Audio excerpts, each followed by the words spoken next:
Le montage du résumé se limite à la mise ensemble des idées essentielles retenues du test. Vous mettrez ensemble les idées. Il y a une petite coquille ici là. Vous mettrez ensemble les idées en vous rassurant du choix adéquat des connecteurs logiques. Et qu'est-ce qu'il faut donc faire? Il faut suivre la chronologie du test. Il faut rédiger le résumé en un seul paragraphe. Il faut suivre la chronologie du test. Il faut rédiger le résumé en un seul paragraphe. Il faut respecter la tonalité du test, se mettre dans la peau de l'auteur. Par exemple, si l'auteur a dit je, vous dites aussi je là-bas. S'il a dit nous, vous utilisez aussi nous. Donc vous mettez à la place de l'auteur dans sa peau, c'est comme c'est votre test. Vous respectez la taille demandée. C'est généralement au quart ou au tiers. Si ce n'est pas précisé, vous faites un résumé au quart. Si ce n'est pas précisé, des fois on peut préciser au tiers. Utilisez les connecteurs logiques appropriés pour passer d'une idée à une autre. Et qu'est-ce qu'il faut donc éviter? Il ne faut pas introduire, il ne faut pas conclure, il ne faut pas introduire le test. Et il ne faut pas aussi conclure. Donc n'ajoutez pas votre introduction, votre conclusion. Il faut éviter des phrases trop longues, on le sait, plus la phrase est longue, plus on fait des fautes. On perd la logique aussi.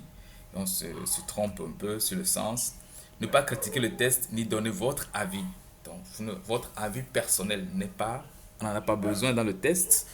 Vous ne dites pas ce qui n'est pas du test. Ne pas utiliser les formules comme l'auteur a dit que, l'auteur démontre que, non. Donc vous faites corps avec l'auteur et c'est comme c'est votre test.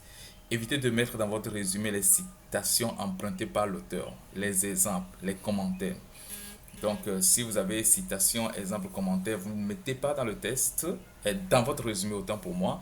Maintenant, il peut arriver que vous êtes en phase d'un test où cet exemple-là est très primordial à la compréhension du test. Vous avez ressorti les idées, mais si l'exemple ne suit pas l'idée, le test n'aura pas de sens, le résumé n'aura pas de sens.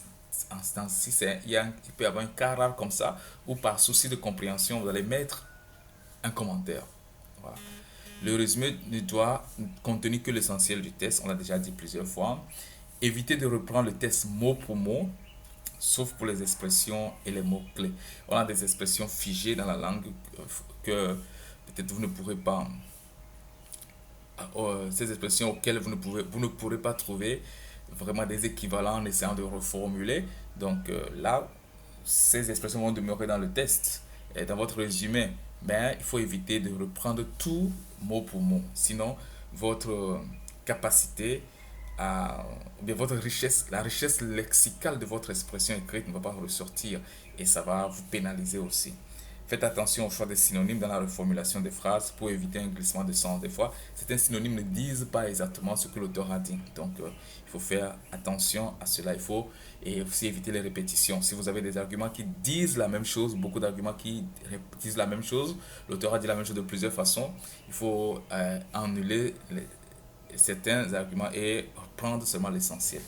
Bien, voilà pour l'explication, la méthodologie. Maintenant, nous allons passer à des exercices d'application.